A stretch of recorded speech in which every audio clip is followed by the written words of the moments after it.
Welcome to Things You Don't Know. In this podcast, we're going to take a look at the incredible life and legacy of the 39th President of the United States, Jimmy Carter. From his humble beginnings to his groundbreaking presidency and his tireless humanitarian work, Jimmy Carter's life is a story of perseverance, compassion, humanitarianism, and an unwavering commitment to service. I think, Dr. Deneen, that one of the best ways we might introduce this great man to our audience is to present some of his famous quotes. So let's get started. How about it? That's an excellent suggestion, Dr. Weaver. As President Carter said, my faith demands that I do whatever I can, wherever I can, whenever I can, for as long as I can, with whatever I have to try to make a difference. Here's another one that overwhelms me with its beauty and accuracy. We should live our lives as though Christ were coming this afternoon. This following quote came at the opening of the Carter Center. I have one life and one chance to make it count for something. I am free to choose what that something is, and the something I have chosen is my faith. This next one here is very true. To me, faith is not just a noun, but a verb, something we live out every day. Pretty impressive things to say, especially in the context of who he was, and that I am certain that he lived that and believed it. Something else he said: a strong nation, like a strong person, can afford to be gentle, firm, thoughtful, and restrained. It can afford to extend a helping hand to others. In describing himself, he said, I will never tell a lie. I will never avoid a controversial issue. I will never betray the trust of the American people. He said that in a campaign promise in 1976.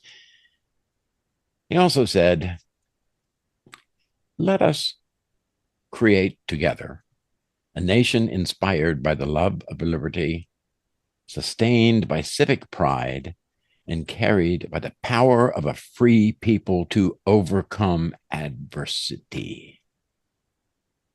He also said, we must adjust to changing times and still hold to unchanging principles.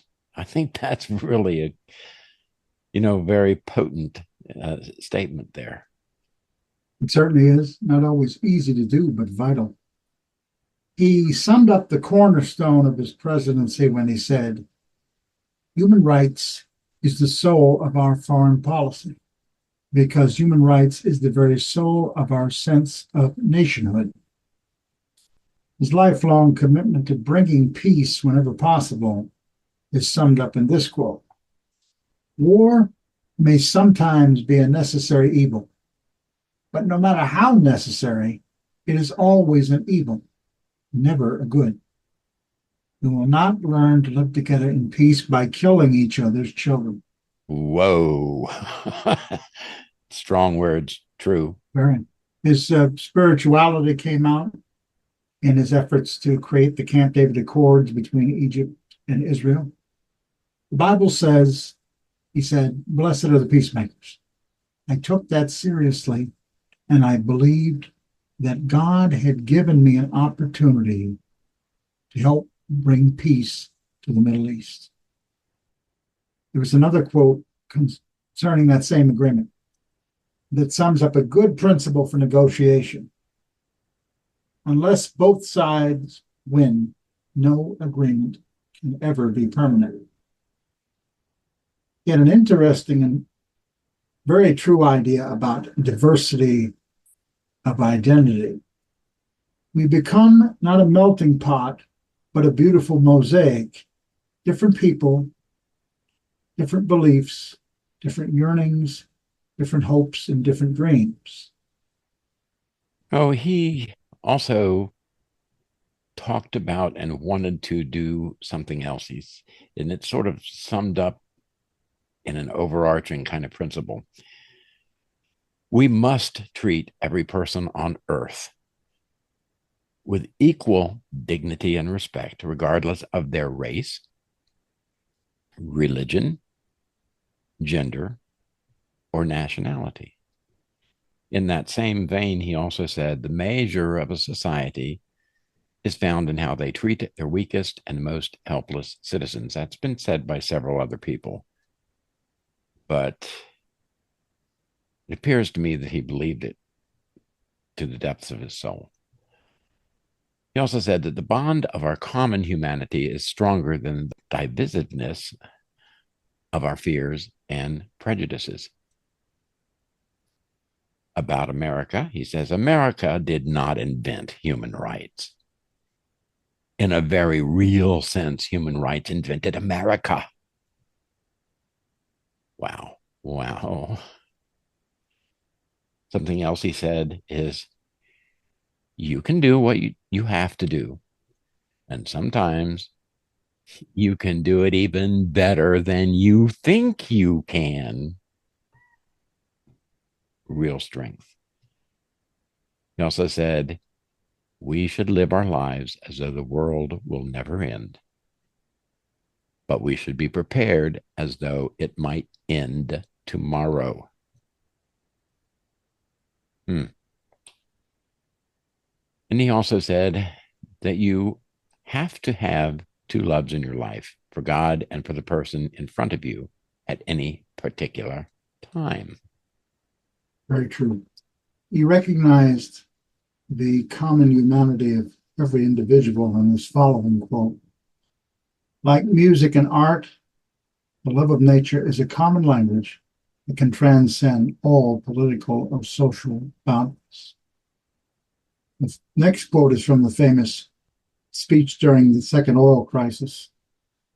We must realize that the Earth's resources are finite. We have a moral obligation to preserve them for future generations. Something we should keep in mind today, don't you think, Dr. Deneen? Indeed. This next statement came from that also.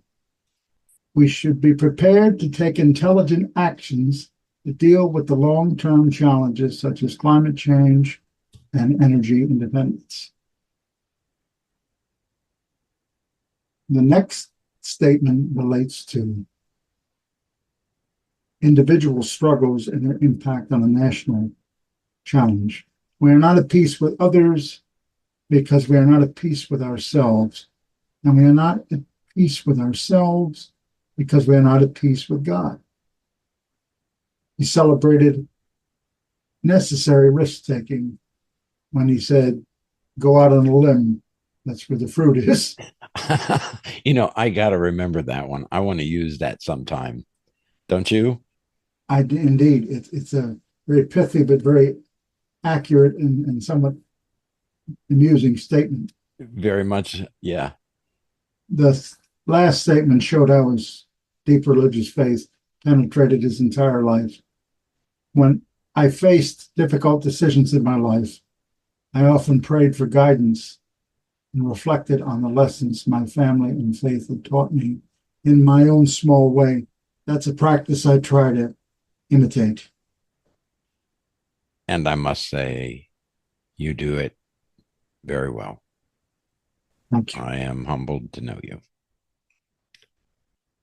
See, getting back to Jimmy Carter, he said, I'd like to be remembered as someone who was a champion of peace and human rights. I think he reached his goal. And then another humorous reflection that he said, and I'm not sure how his wife Rosalind took this, but you have to think on this one a little bit. He says, I've often wanted to drown my troubles, but I can't get my wife to go swimming. And they did swim together, I'm sure, but not drowning in troubles. As I said, I see life as a gift from God. It is a privilege to be alive and to live a purposeful life. You know, I agree with that. Uh, it is a privilege to be alive and to live a purposeful life. Without purpose, I don't know why we should be alive. You know? That's one of the reasons I value my academic pursuits so much, as they Mm-hmm. give me purpose. Indeed, indeed. And then one of his more famous quotes: I have one life to live, and I want to live it in service to others, guided by the values I hold dear. Wow. That's, these last few quotations are from his Nobel Peace Prize acceptance speech in 2002. The most serious and universal problem is the growing chasm between the richest and the poorest people on earth. Citizens of the 10 wealthiest countries are now 75 times richer than those who live in the 10 poorest. Reiterating his commitment to nonviolence and peace, we will not learn to live together in peace by killing each other's children. The bond of our common humanity is stronger than the divisiveness of our fears and prejudices. God gives us the capacity for choice. We can choose to alleviate suffering. We can choose to work together for peace.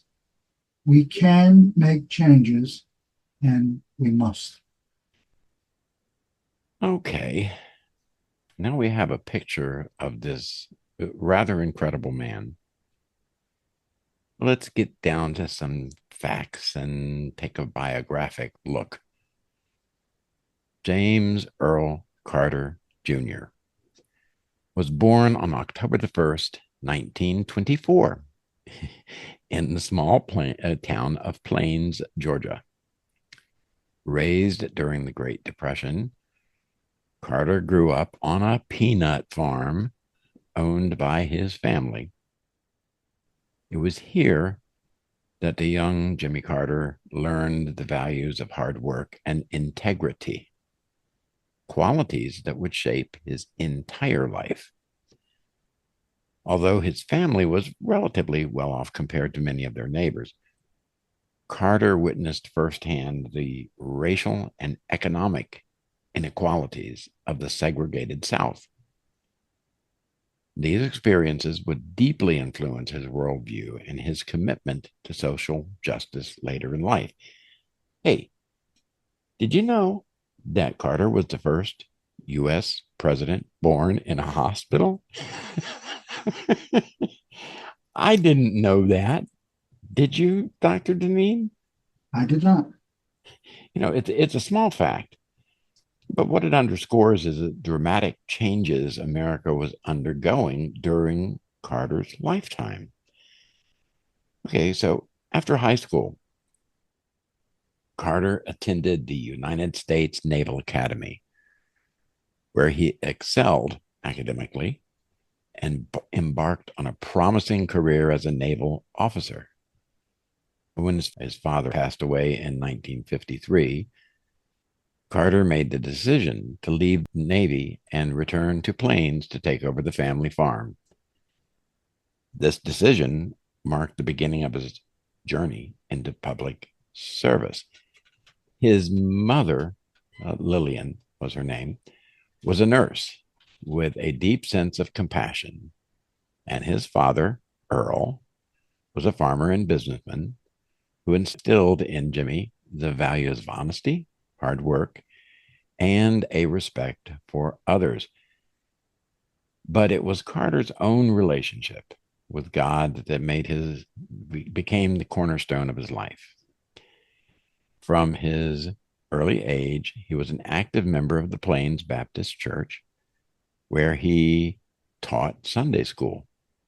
something he continued to embrace well into his 90s. In fact, Jimmy Carter famously said, "My faith demands that I do whatever I can, wherever I can, whenever I can, for as long as I can, with whatever I have to try and make a difference," as Dr. Deneen already said for us. President Carter's faith wasn't just about personal salvation. It was about living a life of service. He believed deeply in the teachings of Jesus Christ, particularly the call to care for the poor, the oppressed, and the marginalized. This is very similar to another First Lady we did a podcast on, Mrs. Eleanor Roosevelt. Please check that out if you can. These principles guided him not only in his personal life, but also in his political career and his humanitarian efforts. When Jimmy Carter ran for president in 1976, he made no secret of his faith. He spoke openly about his belief in God, his commitment to moral leadership. This was a stark contrast to the political scandals of the time, mainly Watergate and the aftermath of the Vietnam War, and it resonated with voters. In his inaugural address, Carter spoke about the moral responsibility of leadership, saying, "Let our recent mistakes become a resurgent commitment to the basic principles of our nation. For we know that if we despise our own government, we have no future. We can have an America that is as strong and as decent and as fair as the people who inhabit it." Words of wisdom that we should really keep in mind next time you vote. Absolutely. Before his political career in global humanitarian work, Jimmy Carter, as Dr. Weaver had said, served his country as a naval officer. In 1943, Carter entered the United States Naval Academy in Annapolis, Maryland, where he excelled academically and graduated in the top 10% of his class in 1946. There's a slight personal connection for me here. My late step-grandfather, Lieutenant Commander Don McFay, was also a member of that class and spent a lifetime serving our country in the Navy. Carter was drawn to the Navy not just for the opportunity to serve, but also for the discipline and sense of purpose it provided. After graduating, he served on submarines in both the Atlantic and Pacific fleets, earning a reputation for his intelligence, hard work, and calm demeanor under pressure. In 1952, Carter was selected to join the elite team working on America's nascent nuclear submarine program under the direction of legendary Admiral Hyman Rickover. Rickover, who was known as the father of the nuclear navy, was a demanding leader who pushed Carter to his limits. President Carter later reflected on this time, saying, "I learned more from Admiral Rickover about integrity, hard work, and self-discipline than from anyone else in my life." Once being asked by the Admiral why he had not done his best in a certain project, from that encounter came the title of Carter's autobiography, Why Not the Best? Carter's military career came to an unexpected end in 1953 when his father passed away. Carter made the difficult decision to leave the Navy and return to Plains to manage the family farm and peanut business. It was a turning point that would lead him towards a life in public service. Jimmy Carter's political career began at the grassroots level. He was elected to the Georgia State Senate in 1962, where he quickly gained a reputation as a reformer, someone who wasn't afraid to challenge the political or racial status quo. By 1971, Carter was elected governor of Georgia.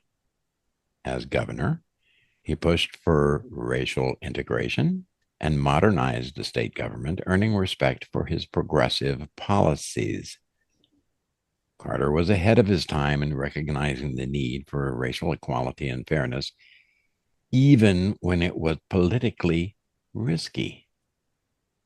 Remember, 1971, think of how racial relations were at the beginning of that. Very risky politically, in Georgia particularly. But Carter wasn't done yet.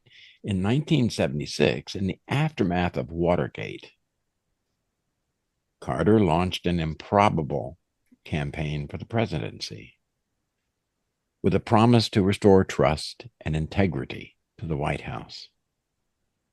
Carter's message resonated with a nation weary of scandal. He campaigned as an outsider, famously declaring, "I'll never tell a lie to the American people," as we already said. Against all odds, Jimmy Carter won, defeating incumbent President Gerald Ford, and became the 39th president of the United States. You know, Carter's presidency was marked by both significant achievements and formidable challenges.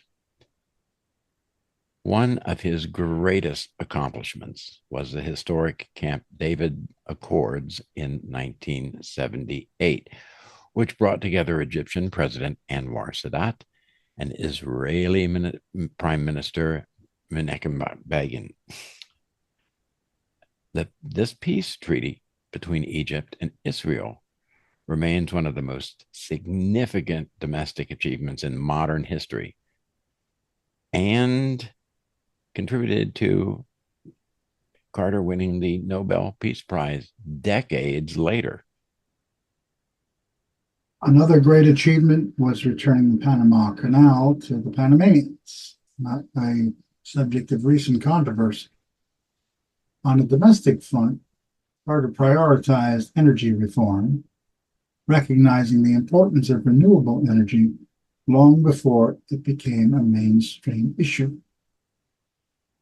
He famously installed solar panels on the White House and called for America to reduce its dependence on foreign oil, a message that feels more relevant than ever today.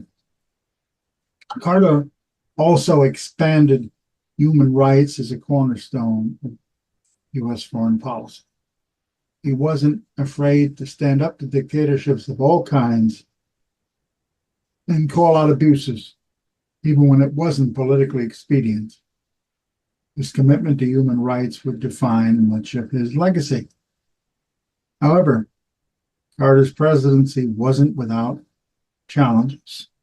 The Iranian hostage crisis, the second oil crisis, and severe economic struggles, including high inflation and unemployment, overshadowed much of his term. These issues contributed to his loss to Ronald Reagan in the 1980 election.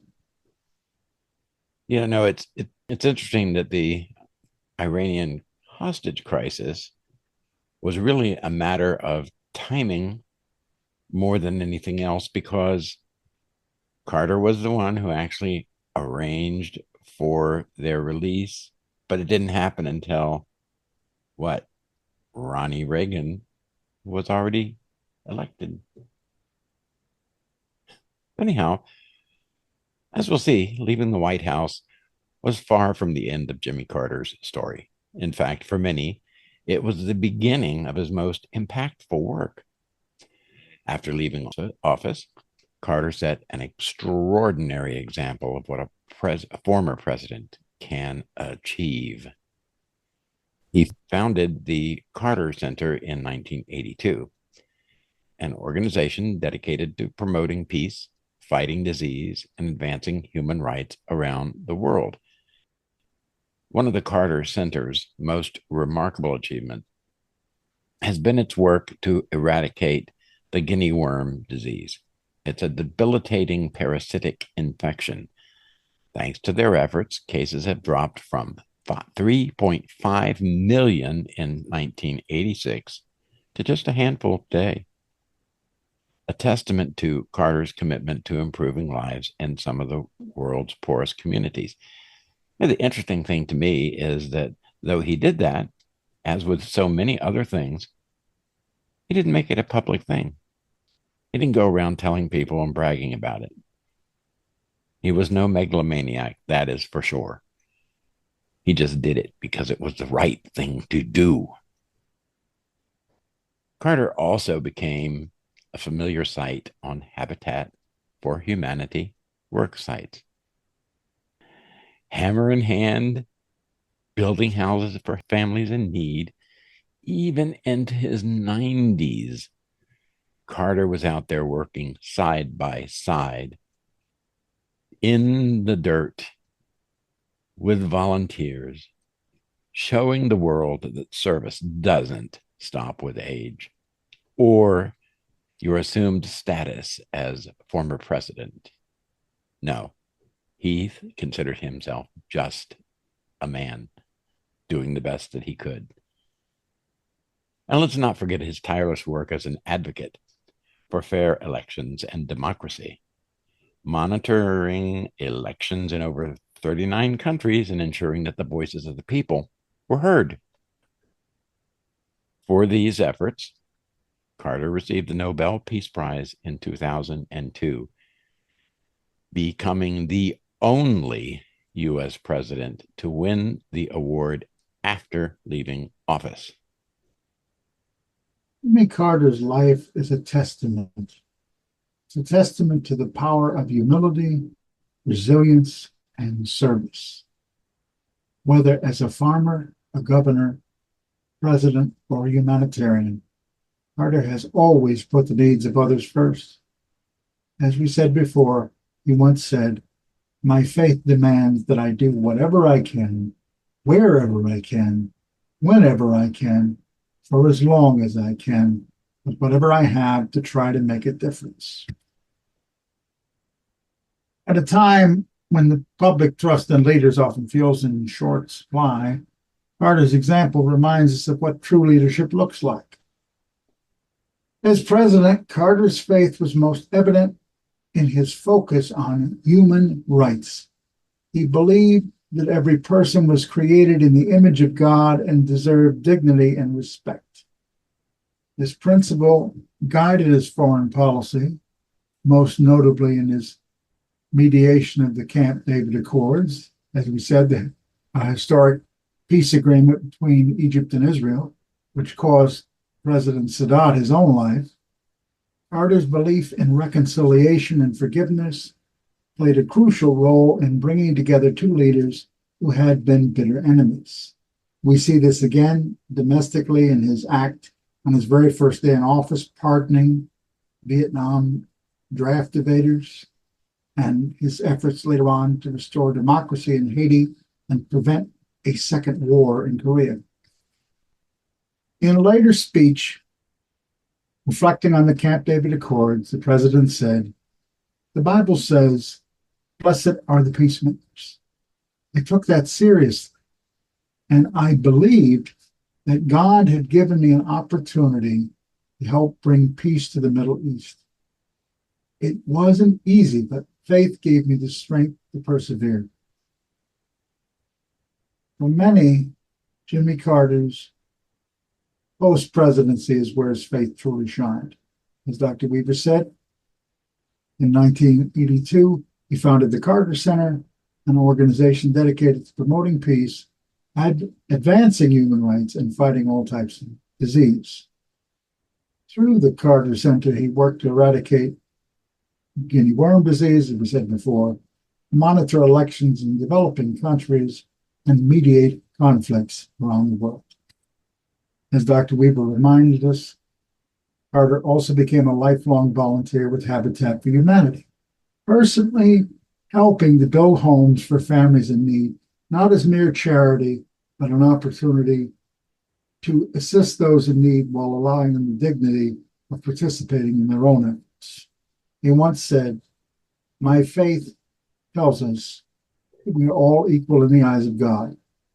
That's why I work with Habitat for Humanity, to give people the dignity of having a place they can call their home. Even as he aged, Carter continued to teach Sunday school in Plains, drawing people from around the world who came to hear his lessons on faith, humility, and service. Yes, it's sort of a sad thing. He lived to the remarkable age of 100, which made him the longest living president. He died peacefully at his home with several family members present on December 29th, 2024. After lying in state, he is to be buried next to his wife, Rosalind, under a willow tree. You know, Carter's faith wasn't just about personal salvation, it was about living a life of service. He believed deeply in the teachings of Jesus, particularly the call to care for the poor, the oppressed, and the marginalized. These principles guided him not only in his personal life, but also in his political career and humanitarian efforts. You know, in today's world where politicians rail about how much they've done and what they're doing and all this other mess, Carter didn't do that. He believed in what he was doing. He did it because it was the right thing to do, not because it would advance his career or any of those other things or make him more famous or whatever. It's remarkable. We actually could use a little of that today. Jimmy Carter's life is a very powerful example of what it means to live a life of faith in action. His belief in the teachings of Jesus guided him through every stage of his life, from his time in the Navy to his presidency to his decades of humanitarian work. He once said, "We should live our lives as though Christ were coming this afternoon." This sense of urgency and purpose inspired Carter to make the most of every opportunity to serve others. Whether he was negotiating peace treaties, building homes, or teaching Sunday school, Carter showed us that faith isn't just about belief. Faith with just belief is dead. Faith that has belief and is about action, doing it, makes the difference. We could go on. I could go on for sure. I personally think that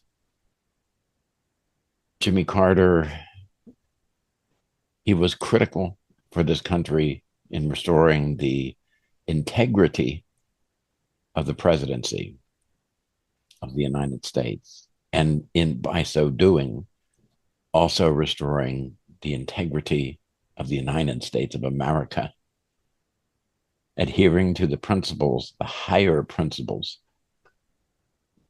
of the country and his belief, putting it into action, even at political cost, even at minimizing his contributions.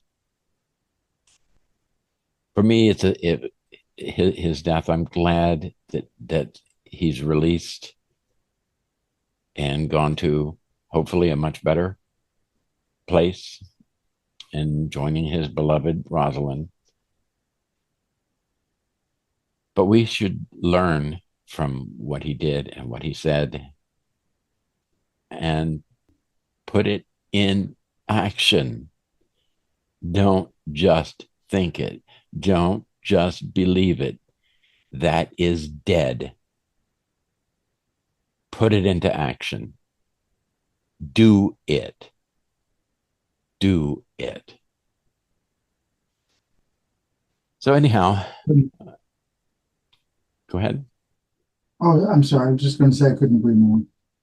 Politics is often a matter of bargaining and compromise, and President Carter's integrity and belief in not only God, but in his own desire to do the right thing at all costs sometimes made political life difficult because if one lives by a certain code, it is often difficult or even impossible to compromise. And I do not mean an egocentric way of always having one's own way, but there were certain core principles. And sometimes in the moments of expediency and panic, we forget that. And he never did. He spent a century showing the world how to live, and in these last few years, even how to die with grace and kindness and faith. I think the world is a better place because of them. Indeed. Indeed. Well, I hope that this has been an honor to him and to principles and morality and humanitarianism, and perhaps the value of being humble. And okay, I guess it's time to stop this one. I hope you enjoyed it, or at least learned something, or maybe felt refreshed. Maybe your own beliefs can be invigorated and put into action. But for now, we're going to close, and I invite you to give us a like. We'd really appreciate that, and subscribe. We've got a lot more things coming, some good things. We're putting our work where our mouth is, so to speak. Indeed. And we do have some good stuff on the way. Well, we're going to be doing another president here very shortly. We'll be recording that tomorrow, hopefully. It's about it's on the History Twist podcast that we do, and it's about what would have happened if Abraham Lincoln didn't win in 1860. Wowzer. It's really interesting. Hope you'll join us. But for now, bye. Take care, friends. Bye.